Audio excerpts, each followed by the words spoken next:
பள்ளியில் பயிலும் மாணவ மாணவிகளுக்கு வணக்கம்.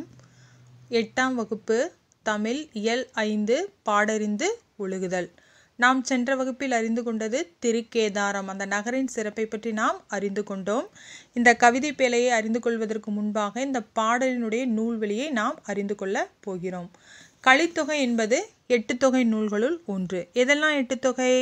நற்றிணை, நல்ல குறுந்தொகை, ஐங்குறுநூறு, ஒத்த பதிற்று 10, ஓங்கு பரிபாடல், கற்றறிந்தோர் ஏத்தும் கலியோடு, அகம்புறம் என்ற இத்திரத்தை 8 தொகை. இந்த 8 தொகை நூலில் ஒன்றா இருக்கக்கூடிய கலித்தொகை கலிப்பா வகையால் ஆனது. இந்த கலித்தொகை மொத்தம் எத்தனை இருக்குது? 150 பாடல்களை கொண்டது. குறிஞ்சிக்களி, முல்லைக்களி, மருதக்களி, நெய்தல்களி, பாலைக்களி என 5 பிரிவுகளையும் கொண்டது. கலித்தொகையை தொகுத்தவர் யார் அப்படின்னு பார்த்தீங்கன்னாக்க நல்லாந்துவனார்.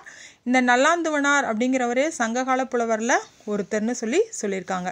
நம்மளுடைய பாடல் பகுதி எதில் இருக்குது அப்படின்னு பார்த்தீங்கன்னாக்க கலித்தொகையில் நெய்தல் களி, 5 களி சொன்னோமா, அதில் இருக்கக்கூடிய நெய்தல் களியில் பாடல்களை ஏற்றியிருக்காங்க.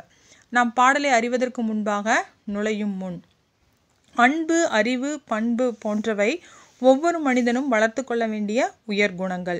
இந்த உயர்குணங்களை பற்றிய பொருளை நாம் ஒவ்வொருவரும் மேலோட்டமாக தான் நம்ம அறிந்து கொண்டிருப்போம். என்ன அன்புனா என்ன, பண்புனா என்ன, அறிவுனா என்னங்கிறத நம்ம அறிந்திருப்போம். ஆனால் இந்த பாடலை, கலித்தொகை பாடலை நாம் அறிந்து கொள்வதன் மூலமாக ஒவ்வொன்றுக்கும் இருக்கக்கூடிய பொருளை தெளிவாக கலித்தொகை பாடல் மூலமாக அறிந்து கொள்ளலாம்.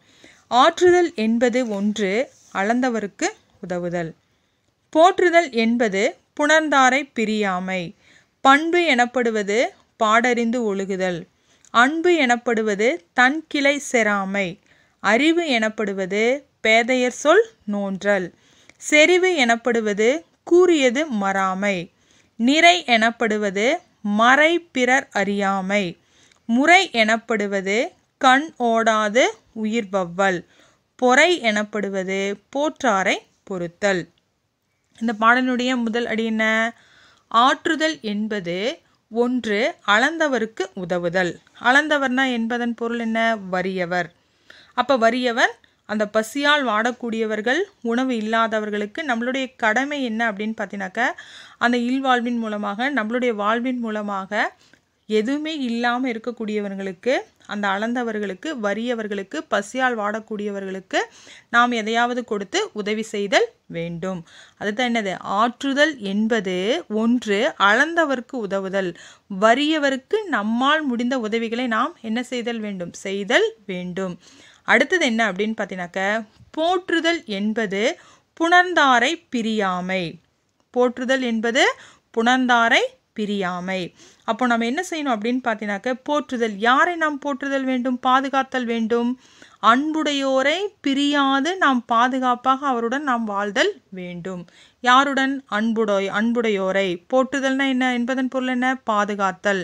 அந்த அன்புடையோரை பிரியாமல் நாம் பாதுகாப்பாக இருத்தல் வேண்டும். பண்பு எனப்படுவது பாடறிந்து ஒழுகுதல். பண்புனா எது?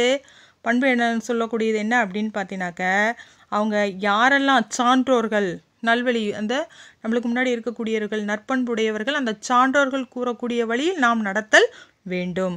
அன்பு எனப்படுவது தன் கிளை செராமை. அன்பு எனப்படுவது என்ன அப்படின்னு பார்த்தீங்கன்னாக்க, நம்மளுடைய உறவினர்களோடு என்ன செய்யணும் அப்படின்னு பார்த்தீங்கன்னாக்க, வெறுப்பின்றி வாழ்தல். செராமை என்பதன் பொருள் வெறுக்காமை. கண்டிப்பாக ஏதாவது ஒரு தவறுகள் இருக்கும், அது இருந்த போதிலும் அவர்களுடைய உறவினர்களுடைய அன்பை பெறுவதற்காக நாம் வெறுப்பின்றி வாழ்தல் வேண்டும். அடுத்து என்ன அப்படின்னு பார்த்தீங்கன்னாக்க, அறிவு எனப்படுவது பேதையர் சொல் நோன்றல்.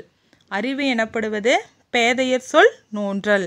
அப்போ அறிவற்றவர்கள் கூறக்கூடிய சொற்களை நாம் பொறுத்து கொள்ளுதல் வேண்டும். அறிவுடையவராக இருக்கக்கூடிய நாம் எது நன்மை தீமை என்பது நமக்கு தெரியும். அறிவற்றவர்கள், பேதையர்கள் கூறக்கூடிய சொற்களை நாம் பொறுத்து கொள்ளுதல் வேண்டும். அடுத்து என்ன அப்படின்னு பார்த்தீங்கன்னாக்க, செறிவு எனப்படுவது கூறியது மறாமை. செறிவு எனப்படுவது கூறியது மறாமை.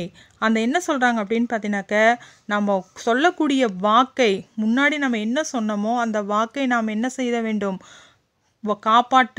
மறுக்காமல் அதை காப்பாற்றி உங்களுக்கு செய்தல் வேண்டும். அடுத்து நிறை எனப்படுவது மறை பிறர் அறியாமை. நிறை எனப்படுவது மறைப்பிறை அறியாமை. அப்போ என்ன சொல்கிறாங்க அப்படின்னு பார்த்தீங்கன்னாக்க, நிறை அப்படின்னா என்ன அப்படின்னு பார்த்தீங்கன்னாக்க, பிறர் கூறக்கூடிய அந்த சொற்களை நம்மிடம் அவங்களால என்ன செய்கிறாங்க, நீங்கள் பாதுகாப்பாக அந்த நம்ம சொல்கிறோன்னா அதை அப்படியே வச்சுக்கணும் அப்படின்னு பார்த்தீங்கன்னாக்கா, அதே மாதிரி நிறை எனப்படுவது மரற்பிறை அறியாமை. அதை பாதுகாப்பாக யாருக்கும் சொல்லாமல் நம்ம கூடயே நம்ம என்ன செஞ்சுருக்கணும், அவங்க கூடக்கூடிய அந்த சீக்ரெட், அந்த ரகசியத்தை நாமளே வச்சுருக்கணும்னு சொல்கிறாங்க. முறை எனப்படுவது கண் ஓடாது உயிர் வவ்வல். நீதிமுறை என்பது குற்றம் செய்தவருக்கு உரிய தண்டனை நாம் வழங்குதல் வேண்டும். குற்றம் யார் செஞ்சாங்களோ, தவறு யார் செஞ்சாங்களோ, அந்த தவறு செய்தவரை முறை தவறாமல், நீதி தவறாமல் சரியாக பார்த்து அவர்களுக்குரிய தண்டனையை நாம் என்ன செய்தல் வேண்டும், வழங்குதல் வேண்டும். பொறை எனப்படுவது போற்றாரை பொறுத்தல். என்ன பொறைன்னு சொல்கிறாங்க அப்படின்னு பார்த்தீங்கன்னாக்க, பொறை என்பதன் பொருள் பொறுமை. தம்மை இகழ்ந்து பேசுபவரையும் நாம் என்ன செய்தல் வேண்டும் என்பால் போற்றாரை பொறுத்து கொள்ளுதல் வேண்டும். பொறுமை எனப்படுவது தம்மை இகழ்வாரையும் பொறுத்தல் வேண்டும்.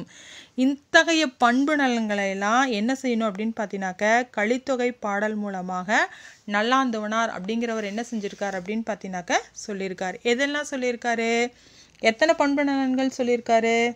ஆற்றுதல், அன்பு, அறிவு, பண்பு, நீதி, செறிவு, நிறை, இந்த மாதிரி பல நட்பண்புகளை நாம் என்ன செய்தல் வேண்டும், பாதுகாத்து அதன்படி நாம் வாழ்தல் வேண்டும் அப்படின்னு சொல்லியிருக்காங்க.